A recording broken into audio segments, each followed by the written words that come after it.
teach here about psychoanalyst Carl Jung's theory of synchronicity, the idea that coincidences can be meaningful. And it was synchronicity that brought me, and then us, to this topic today, considering the theological and spiritual and deeper meanings that can be found in The Wizard of Oz. The Wizard of Oz is, of course, the classic movie from 1939, based on the classic children's book, The Wonderful Wizard of Oz, from 1900, written by L. Frank Baum. So for the synchronicity, briefly, on social media, a friend of mine put out the question about what movies had scarred you when you were growing up. Not scared, but scarred. And I thought the responses were interesting, so I put the same question on my page. And to my surprise, an incredible number of people named The Wizard of Oz. It was by far the most named movie that had scarred people. It has surprised me, but many specifically noted, yes, the flying monkeys were terrifying, and also the Wicked Witch. So The Wizard of Oz terrified many kids across several generations. So that put the movie into my mind just a few weeks back. Meanwhile, my wife Emily and I were starting to look on petfinder.com, trying to find a new dog to adopt. And we looked at many different adorable dogs of many different breeds and mixes. And the adorable dog that just happened to match our timing and come and rescue us was our wonderful Diggory. Diggory, who is a terrier mix, but mostly Cairn Terrier, which is the breed of Toto in the book, in the movie. And then, once you start noticing things,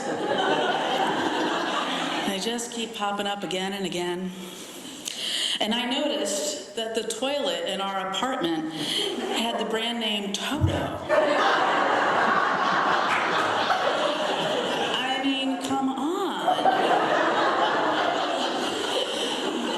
So, having had the vision in my toilet, it was clear that the Spirit was calling me to preach on this topic. I needed a topic for this particular Sunday, so I thought I might as well preach on The Wizard of Oz. And then later I realized that tonight is Oscar night. And then later it was pointed out to me that this year is the 80th anniversary of the movie. So it was just meant to be. The Wizard of Oz was nominated for several Oscars in 1940, but won just 2 Oscars. It won for Best Original Score, and it won for Best Original Song for Over the Rainbow, of course. But more surprisingly, the song Over the Rainbow was very nearly cut from the movie for the sake of time. They were afraid it was a little depressing. But luckily, it made the cut. Along with a few other categories, the movie was nominated for the big one, Best Picture. But that year's Oscars, there was some stiff competition, and the Best Picture that year went to Gone with the Wind. What are you gonna do? Gone with the Wind swept up a lot of Oscars, including Best Screenplay. I'm not surprised that Gone with the Wind beat Wizard of Oz for Best Screenplay, but I am surprised that The Wizard of Oz didn't even get nominated for Best Screenplay. That surprises me because, as some of you know, the movie has some significant differences from the book. And I'm not going to say that the movie is better than the book, but it's one of those rare cases where you could certainly make an argument that it was. I will say there were several things in the movie, though not in the book, that I think were brilliant, in addition to, of course, the wonderful music in the movie.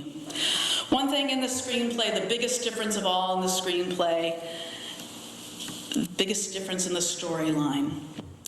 In the movie, it was all just a dream. In the book, you are barely in Kansas at all, just a couple of pages before you wind up in the land of Oz. In the book, you don't get to see many different characters in Kansas. You meet Dorothy and Toto and her Uncle Henry and her Auntie Em, and that's mainly it. There's no farmhands that you meet, like Dorothy's three buddies in the movie, Hank, Hickory, and Zeke. There's no drama with Miss Gulch, the mean woman who wants to have the dog, Toto, destroyed in the movie. In fact, there's no Miss Gulch in the book at all. And Professor Marvel, that charming traveling fortune teller who sort of cutely convinces Dorothy to return home after having run away, he's not in the book either. So in terms of the screenplay, I think it makes the build-up to Dorothy's arrival in Oz far more dramatic than it is in the book. The book describes Kansas as gray, and everyone in Kansas is gray. And then in the movie, they did this clever thing where that whole beginning part in Kansas is shot in black and white. And it isn't until Dorothy winds up in the land of Oz that suddenly you're in Technicolor, which in 1939 must have made an even bigger impression since it was brand new back then. So I think that all added quite a lot. A very clever adaptation of the book was the movie. But in terms of the meaning, it makes a huge difference, this bit about the dream. In the book, No Dream, Dorothy is actually brought to the land of Oz through the cyclone. In the book, that's at face value. It really happened in the universe of the book, in the series of books, in the universe created there. This is actually happening. But in the movie, yes, a tornado comes, but it doesn't take Dorothy and Toto and the house literally away to the land of Oz. Instead, the tornado comes, Dorothy gets hit by some flying debris, and Oz is what she dreams up while she's out of consciousness. So for one thing, in the movie, all that extra detail in Kansas becomes, to use Sigmund Freud's term, day residue. Every character that Dorothy imagines in Oz is based on someone from the Kansas part of the story. Oz himself is Professor Marvel. The Wicked Witch is the mean Miss Gulch. The three farmhands are now the Scarecrow, the Tin Man, and the Cowardly Lion. So in the movie, Dorothy is essentially working through her angst through her dream. The whole thing becomes a psychological study of Dorothy once you recognize this. But psychology isn't exactly theology, but it is connected, I believe, to spirituality. In the medical world, there's a lot of talk about the mind-body-spirit connection. So for the sake of time, I'll just say that in the movie, Dorothy is doing some serious internal spiritual work along with working on her angst. She feels more of a deep connectedness to the people around her after the dream than before it. And that's as much about spiritual growth as psychological growth. A possible theological take on It's All Just a Dream, that version that the movie gives us, we could connect it to the Eastern concept of Maya. Maya is a Sanskrit word that means illusion. The idea is, with Maya, that everything in our world, you might call it the world of phenomena, everything in this world is actually an illusion. And if you can get past this illusion all around you, the cosmic truth, with a capital T, will be revealed. And that is that all is one. There are no separations. Maya is a very important concept in Vedanta, which is the wisdom tradition of Hinduism. And in Vedanta, it's believed that your dreams and your dream life is every bit as important and every bit as real as your waking life, which is essentially just a waking dream. Another detail that's interesting to consider in this light, something that's in the book but not the movie. In the movie, Dorothy's dream Emerald City is actually green. In the movie, the Emerald City is actually green. But in the book, where everything happens in her waking life, the Emerald City isn't actually green. If you've read the book, maybe you remember this detail, that the man posing as the Wizard of Oz has convinced everyone in the city to wear glasses that are supposedly for their protection, but in fact they have green lenses. So maybe in the book, there's a different way of presenting Maya. The book shows that humans, through their own lack of wisdom and spiritual depth, have a long way to go to figure out the illusions all around us. Another interesting, possibly related detail to contemplate is the yellow brick road. This is in both the movie and the book. When Dorothy follows the yellow brick road to get to the Emerald City, she thinks it's the physical path to go to a physical location that she needs to reach. In her mind, it's sort of a stairway to heaven. It's gonna take her to the promised land. But the way things out, with the wizard turning out to be a humbug and a sham, it becomes clear that it wasn't important to follow this path to get to an external place. In the book, the yellow brick road is the specific path that Dorothy took on her hero's journey. But in the movie, where it's all just a dream, the yellow brick road is the path within. The yellow brick road led Dorothy to find her own way, to find her own home. But in the theology of the movie, the yellow brick road was her own spiritual path, her own spiritual labyrinth walk of the mind, helping her realize that the path to her own freedom was within her. Which leads me to think of what I believe is the overarching theology of the tale, which is really liberation theology. The Wizard of Oz is about freeing the oppressed. It's about the divine forces of the universe siding with the oppressed, rooting for them as they stand up to more powerful beings. There are a couple things in the book that are left out of the movie that fall into this category. I mentioned this a little bit in our Time for All Ages. In the movie, the flying monkeys were terrifying, but it's in part because we didn't get their backstory. And in the book, what you learn is that the monkeys were not really evil creatures who decided to work with the witch because they were wicked themselves.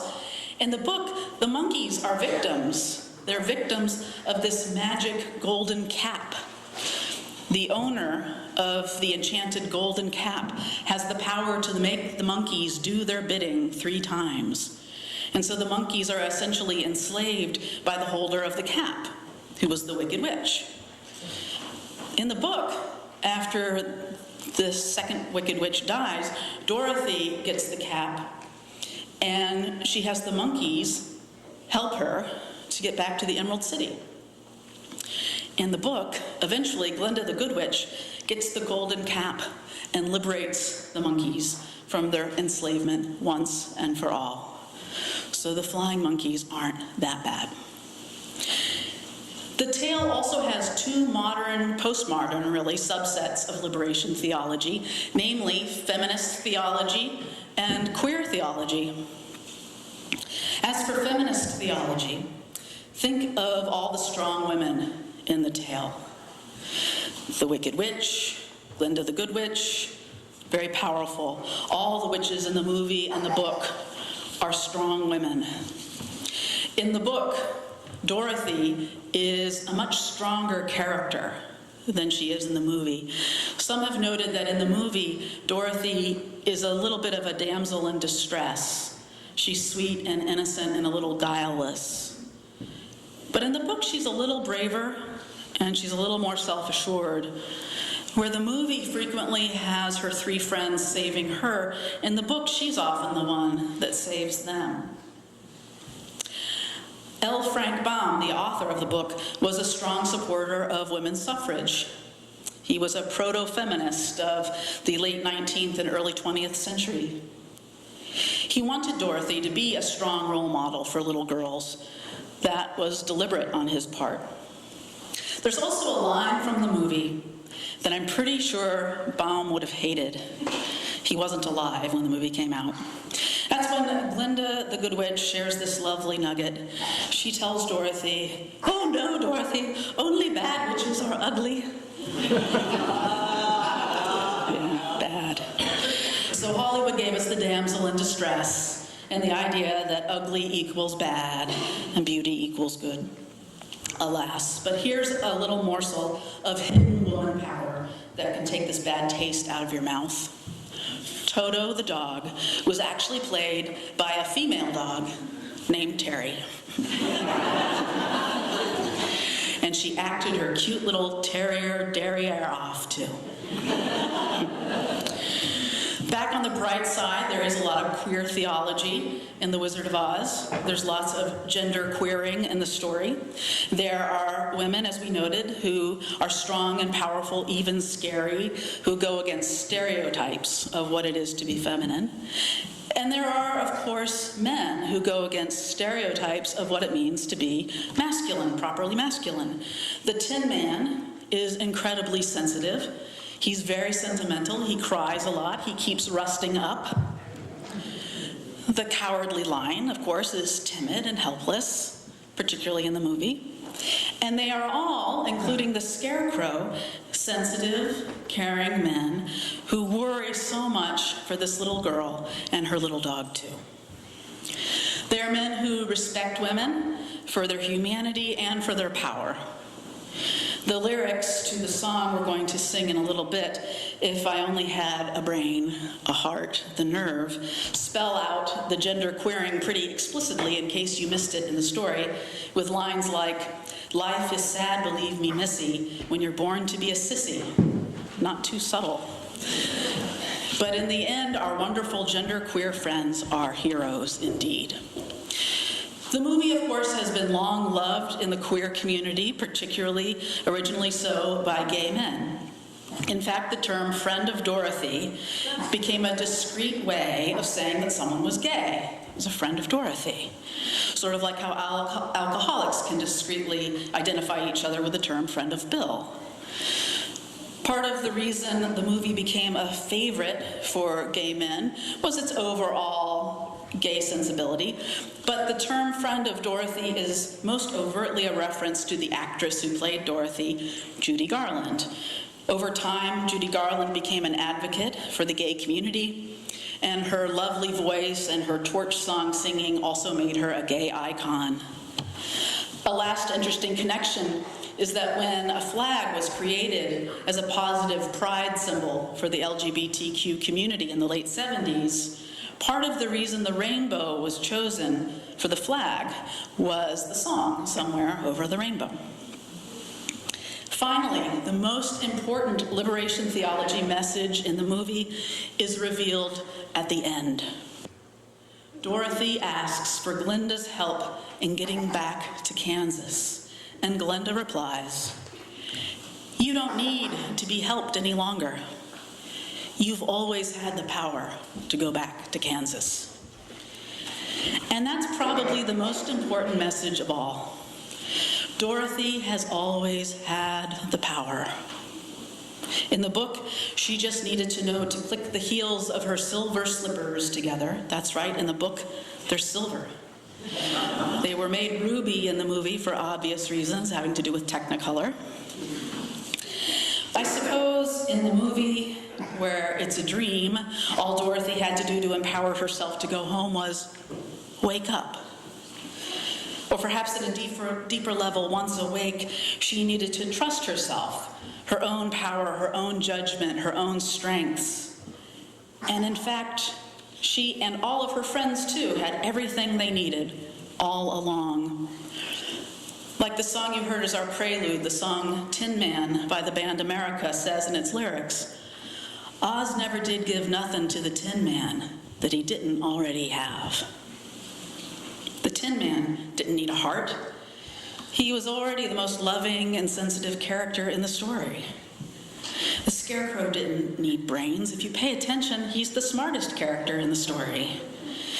And the lion didn't really need the nerve or courage either, but that's clearer in the book, where he does more courageous things. The Wizard of Oz is a humbug as a wizard, but he's quite good at understanding people. He knew, as Glinda knew, that they all had what they needed to save themselves. Look within. It's the message of the wisdom traditions of all the world's great religions. Go inward. You can find the answers. Get past the flying monkeys of your monkey mind. You can understand the divine is within you. You are that. And you've got the power. I'll close with a less mystical message from the movie. And here we come to a famous line that's in the screenplay, but not the book. The Tin Man famously asks Dorothy, "What have you learned, Dorothy?" It's a line that always chokes me up because my father used to say that to me a lot when I was growing up. Her answer is, "If I ever go looking for my heart's desire again, I won't look any farther than my own backyard, because if it isn't there, I never really lost it to begin with." It's really the corollary to looking within, another very famous line. There's no place like home. Dorothy learns not only that she has everything she needs within herself, but also that everything she needs is at hand. As it says in my favorite chapter of the Tao Te Ching, the main scripture of Taoism, without going outside, you may know the whole world. Without looking through the window, you may know the ways of heaven. The sage arrives without traveling. Dorothy didn't need to travel to the Emerald City or even to the land of Oz. She didn't need to go anywhere. All she really needed to do was wake up. May we wake up. May we go within to find there all we need to help ourselves and to help others too. And may we make many friends along the way. May we know that we are already living over the rainbow, if we just make it so. Blessed be, and amen.